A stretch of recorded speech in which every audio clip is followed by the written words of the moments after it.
الآباء ينتبهون لأبنائهم. بعض الأبناء يطلب السيارة في أوقات معينة. انتبهوا، معلش شباب أنا بكشف بعض الأمور للشيبان.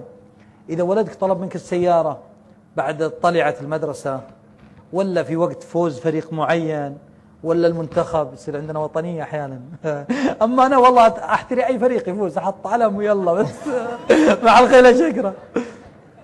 فإذا طلب منك السيارة في هالأوقات خلك حذر. بعض الآباء مساكين يشاورني يقول ولدي جزاه الله خير الله يبيض وجهه، قل ما أخذ السيارة جابها مغسلة قلت ما تدري وش سوى مغبرمبة بالبرح وذكرت مدخنين فيها ولازم يرجعها يطيبها ويغسلها وينظفها عشان يعطيك إياها.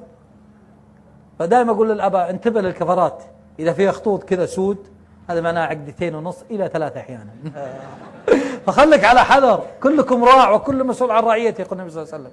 فالمقصد مو بس تقط المفتاح وخلاص، تابع ابنك، شوف كيف قيادته، كيف سواقته، من يروح معه، من يجي معه، علمه في الصغر. ترى مشكلتنا، أنا أذكر في الابتدائية صراع من أجل البقاء. إذا رنت الفسحة في الابتدائية وش يصير؟ نركض نروح وين؟ المقصف. اللي يصير الأول هو اللي يفطر، والثاني يزاحم، والثالث. ما عرفنا الترتيب ولا عرفنا النظام في المدارس الابتدائية. عرفنا كل شيء ايش؟ بالقوة. عشان اخذ سندويشة لازم انازع الطابور كامل عشان احصل على فطوري. فكيف تطلب مني اني اوقف عدل في المواقف، واني احترم مواقف المعاقين ما اوقف فيها، واني اصف السيارة زين، واني اقود بنظام، واني اوقف عند الاشارات؟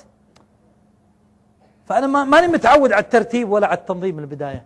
الاباء ولدك معك عند الاشارة علمه ليش هذه حمراء، واذا جت حمراء ليش نوقف؟ عشان تعطي الدور لغيرك بالتساوي. علمه النظام. صفرة عشان تهدي. بعض الناس لا صفرة دز لا الحق. فلذلك سبحان الله حتى الصغار يتأثرون منك إذا الأب قدوة، إذا الأب قدوة في قيادته في سواقته. فلذلك حقيقة أن شبابنا اليوم في خطر، والسيارات تلتهمهم، والحوادث مريعة، وقصص الشباب كثير اللي ماتوا بسبب التفحيط فقط. بس في 2003 اللي ماتوا من التفحيط عندنا في المملكة وصلوا إلى 2400.